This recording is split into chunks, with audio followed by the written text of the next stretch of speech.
This is insane. I feel like you should be encouraging your kids to get out. I don't know. I guess I understand the whole status thing of being good at Fortnite, but don't you want to like push your kids outside? I mean, at least when I was growing up, that's what my parents were constantly trying to get me out of the house.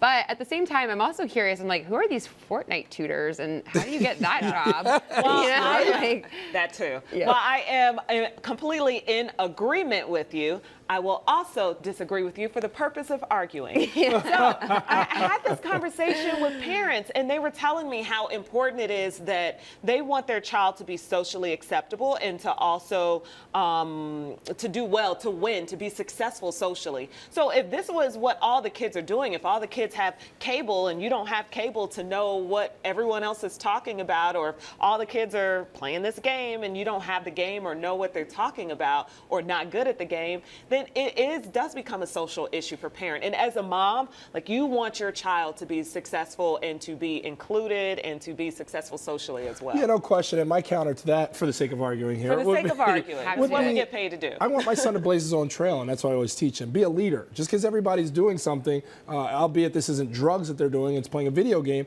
but be your own person. And if my belief system is my son should not be sitting in front of a video game, on top of that, not being tutored by somebody on this video game, then that's the path I want him to take. And just because everybody else is going this way doesn't mean you have to follow the pack. I would love that tutor to be somebody who's coaching him up, helping him with the activities that he does that are outside the house. Because, I mean, if we can all recall the Stone Ages when we used to play outside as opposed to video games. So my son's a swimmer. He's a soccer player. I want him to do those things. I want him to read books. I want him to be active. And look, esports is a big part of this too, because esports, electronic sports, pay salaries for people professionally. No longer do people want to be the baseball player, the football player. They want to be the professional gamer. This thing has gone too far. Well, maybe it's actually a good thing, because a professional sports player, you have risk of injury, you have all these things. If you can be paid to be a professional gamer, maybe there is an upside to this. They're going all in, these parents. So there's also the side of this that there's violence to it as well. Yes, there's a violent component. Aren't they killing each other? You're trying to be the last one standing. Yeah, so that's the other part of it.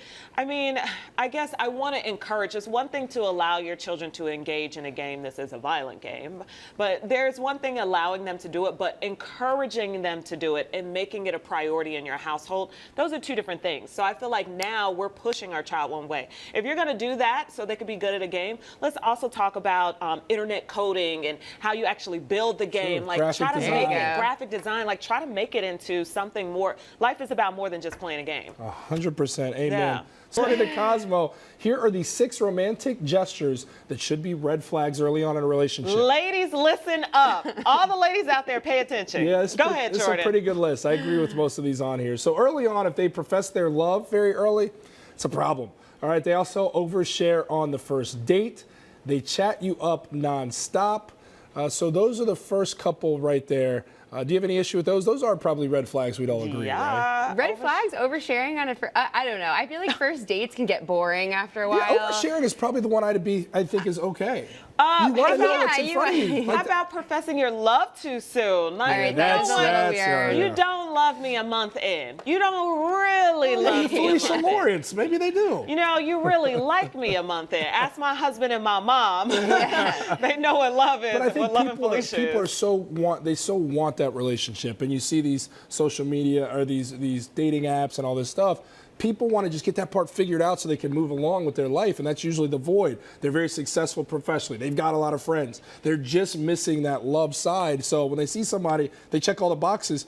They want to tell them they love them. They want to lock that in and keep it moving, and that is the wrong approach. We can all agree, right? Yeah, because you're crazy. Yeah. Don't be crazy. Don't be crazy. That's actually next on the list. If you take a look. Here's the next 3, 4, 5, and 6. We've got, they want to spend all their time with you.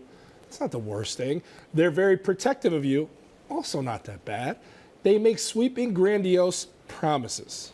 So here's why all those reasons are that bad. So they're saying they want to spend all their time with you, and they're very protective of you. Like, run the other way. Very protective means jealous, right? About red flags. Both are really bad. Yeah. I think especially in the beginning, too, if they want to spend all your time with you, it's like, did you have a life before me? Yes. Like, come on. Like, I'm looking for a whole, complete person. If you're spending all your time with me, you're also not getting that check, okay? Because I need a man that can pay the bills. So is there anything missing? Like, I've got one that is not mentioned on there that is very glaring to me, and I always advise my buddies who are dating.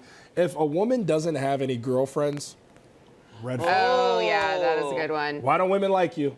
Why do women want to hang out with you? Not a good 'Cause sign. and then girls Skeletons are in a always closet. Like, it's for two reasons, because girls are like, oh, I don't get along with other women like I like that. hanging I'm out a with guy. guys. They get me better. It's like, So you got the jealousy aspect. Like, no man wants their woman hanging out with guys 100% of the time. But also, what's wrong with you? And why can't you find some good friends of both sexes? Amen. Yeah. You know, it's another one that's kind of weird. I didn't see it on the list, but I think if you see like things that the temper, like a temper is coming by, or if they start to get, like you mentioned, jealousy. Like if you see that early on in a It relationship, only expands. not good. Very true. So guys, hide all these traits, then maybe you'll lock it down.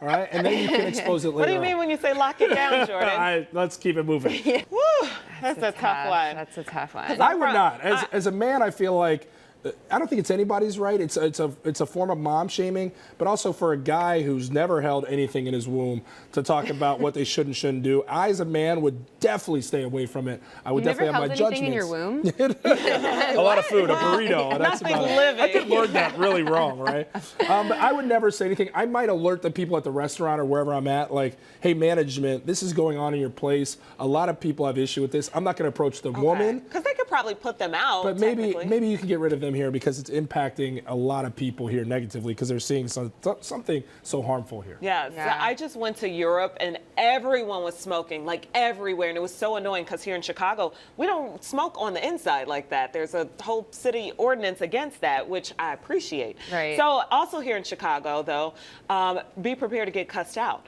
So you wouldn't do it because you'd be the fear of somebody would put you in your place. I don't know what I can say to you to make you A grown change person stop. Right. your life habit. If you're already doing that, Yeah. the information's out there. You know it's not good for your child, and what's a stranger coming up to you going to do other than instigate a problem? I would probably do exactly what this woman did and not do anything but feel really bad about it afterwards. And make it on Big Kid Problems And your yeah, social I'd media probably account. tweet about it. There'd be a joke there to be had, Yeah. for sure. All right, so we all agree it's a consensus. We would not say anything, but come on, guys, have some common sense.